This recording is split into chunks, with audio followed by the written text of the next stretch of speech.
అలానే మిస్సెస్ రావు పెళ్ళంటే నూరేళ్ల పంట అంటారు. అనేక మంది సినీ గాయకులు కూడా తన లిరిక్స్ రాయటం జరిగింది ఆ విధంగా.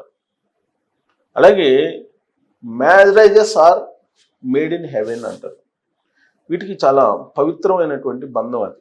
అలాంటి బంధాన్ని సోనం ఇప్పుడు ఏం చేసింది అని అంటే, ఇప్పుడు ఉండేటువంటి జనరేషన్ పెళ్లి చేసుకోవాలా వద్దా అనేటువంటి సిట్యుయేషన్లోకి తీసుకెళ్ళిపోయింది ఆవిడ. దేశవ్యాప్తంగా సంచలనం సృష్టించినటువంటి హానీమూన్ హత్య సోనం ఏ విధంగా ప్లాన్ చేసింది అనే దాని మీద రోజుకు ఒక రకంగా ట్విస్టులు వస్తున్నాయి. తాజాగా తీసుకుంటే ఆవిడ హానీమూన్కి తీసుకెళ్ళినటువంటి భర్తని 3 times మర్డర్ చేయాలని చెప్పి అటెంప్ట్ చేసి 4వసారి సక్సెస్ అయిందట. అది పోలీసులు ఇప్పుడు తేల్చారు. అంటే హనీమూన్కి తీసుకెళ్ళిన తొలి రోజే మర్డర్ చేయాలని ప్లాన్ చేశారు, 2వ రోజు చేశారు, 3వ రోజు చేశారు, 4వసారి 3 times ట్రై చేసి 4వసారి సక్సెస్ అయ్యారు. అంటే అసలు మ్యారేజ్ చేసుకోవడం దేనికి, ఇష్టం లేకుండా చేసుకున్న తర్వాత అతన్ని చంపడం దేనికి, ఇవన్నీ మనం క్వశ్చన్స్ వేసుకుంటే కనుక అసలు ఇలా కూడా సాధ్యమా అనిపిస్తుంది. కానీ కొన్ని సంఘటనలను చూస్తే కనుక మనకి ప్రకృతికి విరుద్ధంగానే కనిపిస్తూ ఉంటాయి. సోనం యాక్చువల్గా ఒక బిజినెస్ కుటుంబానికి సంబంధించినటువంటి అమ్మాయి, 24 సంవత్సరాలు. అలాగే ట్రావెల్ కంపెనీ నడుపుతున్న కుటుంబం నుంచి వచ్చినటువంటి రాజా రఘువంశీ. వీళ్ళిద్దరికీ మ్యారేజ్ అయింది. ఆల్రెడీ సోనం ఒక వ్యాపారం చేస్తుంది. ఆ వ్యాపారంలో ఒక అకౌంటెంట్ ఉన్నాడు, రఘు కోష్వాలే పేరు. ఆ అటెండెంట్ ఎవరైతే అకౌంటెంట్ ఉన్నాడో అతనితోటి ప్రేమలో పడింది. సరే వాళ్ళిద్దరు పెళ్లి చేసుకోవాలనుకున్నారు, కాకపోతే పెద్దలు ఒప్పుకోలేదు. లాస్ట్కి రాజా రఘువంశీతో పెళ్ళయింది. పెళ్ళైన తర్వాత రఘువంశీ ఏం చేశాడు? రాజా రఘువంశీ చేసిన ద్రోహం ఏంటి? అతను చంపేశారు. అతని ఆవిడ ప్రియుడు ప్లస్ ఇంకొక 3 అందరు కలిసి రాజా రఘువంశీని చంపేశారు. హానీమూన్కి తీసుకెళ్ళి, పెళ్ళైనటువంటి వెంటనే హానీమూన్కి తీసుకెళ్ళి, హానీమూన్ అనే దానికి ఒక అర్థం ఉంది. ఆ హానీమూన్ అంటేనే కొత్త జంటలు భయపడేలాగా చేశారు ఇప్పుడు సోనం. దేశవ్యాప్తంగా పెద్ద సంచలనం అయింది ఈ కేసు. అసలు ఎలా 3 times అటెంప్ట్ చేశారు మర్డర్ చేయడానికి, 4th time ఎలా సక్సెస్ అయ్యారు అనే దాని మీద పోలీసులు ఇప్పుడు అఫీషియల్గా న్యూస్ ఇచ్చారు. అదేంటంటే నేను చదివి వినిపిస్తాను మీకు. ఎంత దారుణం అని అంటే, దేశవ్యాప్తంగా సంచలనం సృష్టించినటువంటి హనీమూన్ హత్య కేసులో రోజుకో షాకింగ్ విషయం వెలుగులోకి వస్తుంది. తాజాగా నిందితురాలు సోనం, ఆమె నియమించుకున్నటువంటి హంతకులు భర్త రాజా రఘువంశీని అంతమొందించేందుకు 3 సార్లు విఫల ప్రయత్నం చేశారని పోలీసుల దర్యాప్తులు తేలింది. ఈ దారుణమైనటువంటి వివరాలను ఎస్పీ వివేక్ సియాం స్వయంగా మీడియాకు వెల్లడించారు. 4వ ప్రయత్నంలో హంతకులు తమ ప్లాన్ను విజయవంతంగా అమలు చేసి రాజా రఘువంశీని దారుణంగా హత్య చేశారని ఆయన తెలియజేశారు. పోలీసులు చెప్తున్న దాని ప్రకారం హంతకులు రాజా రఘువంశీని హత్య చేయడానికి అనేక ప్రణాళికలు రచించారు. తొలిసారిగా గుహవాటికలో హత్య చేసి మృతదేహాన్ని ఎక్కడైనా పడేయాలని పథకం చేశారు.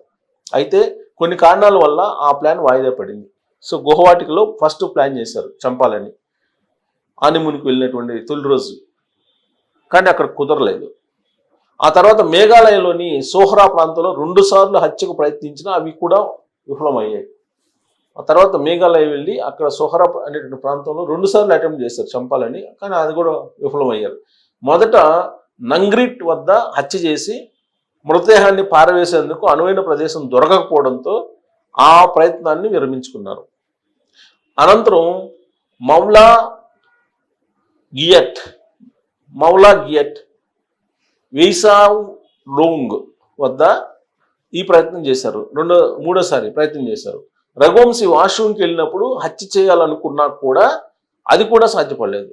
ఈ ప్రాంతంలో ఆయన వాష్రూమ్కి వెళ్ళాడు రాజా రఘువంశీ, అప్పుడు హత్య చేయాలనుకున్నా అది కూడా కుదరలేదంట. చివరికి మొయిసావ్ డోంగ్ జలపాతం వద్ద రఘువంశీపై దాడి చేసి కిరాతకంగా హత్య చేశారని ఎస్పీ వివరించారు.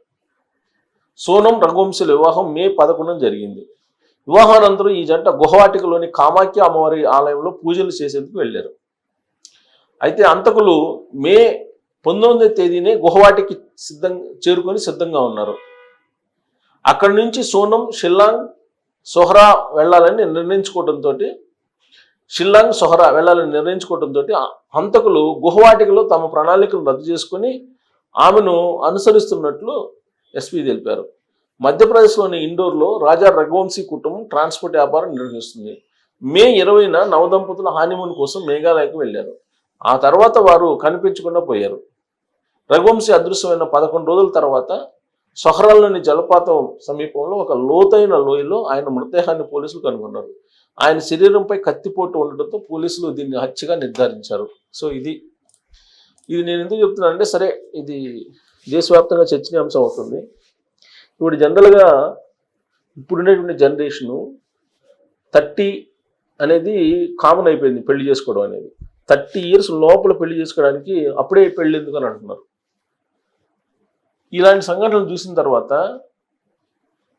పెళ్ళే వద్దు సహజనం మేలు అనేటువంటి ఒపీనియన్కి ఈ తరం యూత్ వచ్చేటువంటి అవకాశాలు లేకపోలేదు. ఒకవేళ పెళ్లి చేసుకున్న హానీమూన్కి కొత్త దంపతులు నవదంపతులు వెళ్ళినప్పటికీ అనుమానంగా భార్యని, అనుమానంగా భర్తని చూడాల్సిన పరిస్థితి ఈ సంఘటన ద్వారా ఏర్పడింది. ఇప్పుడు ఇంత పెద్ద సంఘటన జరిగిన తర్వాత సహజంగా ఎవరికైనా అనుమానం వస్తుంది కదా, పెళ్లి చేసుకుంటారు, హ్యాపీగా హానీమూన్ని ఎంజాయ్ చేయాల్సినటువంటి రోజుల్లో భర్తను భార్య, భార్యను భర్త అనుమానించాల్సినటువంటి పరిస్థితి ఈ సంఘటన ద్వారా వస్తుంది. ఇది దేశవ్యాప్తంగా సంచలనం కలిగించింది. ఇలాంటివి చాలా జరిగాయి ఈ మధ్యకాలంలో, రకరకాలు, ఇలాంటివి కాకపోయినా రకరకాల రూపంలో జరిగాయి. లేటెస్ట్గా వస్తున్నటువంటి నేషనల్ క్రైమ్ రికార్డ్స్ ప్రకారం దాదాపుగా పెళ్లి చేసుకున్నటువంటి జంటల్లో 60% విడిపోయేటువంటి పరిస్థితి వస్తుందని చెప్పి అంచనా వేస్తున్నారు. దానికి కారణం ఏంటంటే కేవలం గతం తాలూకు పరిచయాలు, దాని కారణంగానే ఎక్కువ 60% విడిపోతున్నాయని చెప్పి నేషనల్ క్రైమ్ బ్యూరో రికార్డ్స్ చెప్తోంది. సో కాబట్టి పెళ్లి చేసుకునేటప్పుడు ఒకవేళ ఇష్టం లేకపోతే చేసుకోనని చెప్పాలి, లేదా స్కిప్ చేయాలి. పెళ్లి చేసుకున్న తర్వాత ఒకళ్ళ మీద ఒకళ్ళు కక్ష తీర్చుకొని ఆ విధంగా వేటాడి చంపడం అనేది అసలు ఫర్దర్గా పెళ్ళిళ్ళకి అసలు నమ్మకం, పెళ్ళిళ్ళకే అర్థం కూడా లేకుండా పోయేటువంటి ప్రమాదం ఇప్పుడు ఏర్పడుతుంది ఇలాంటి సంఘటనలు చదివిన తర్వాత, విన్న తర్వాత. పైగా ఈ సంఘటన దేశవ్యాప్తంగా సంచలనం కలిగింది. సోషల్ మీడియాలో ఏ ప్లాట్ఫామ్ చూసినా ఇదే సంఘటన గురించి మాట్లాడుకుంటున్నారు.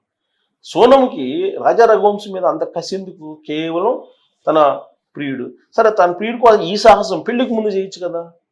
పెళ్లికి ముందు చేసి వాళ్ళ పేరెంట్స్ మీద తిరగబడితే ఆవిడ ప్రేమించినటువంటి ఆ అకౌంటెంట్ని పెళ్లి చేయటమో, లేదంటే అతనితోటి వెళ్ళి ఎక్కడికైనా పెళ్లి పోయి కాపురం పెట్టుకుని ఏదో చేసుకోవచ్చు.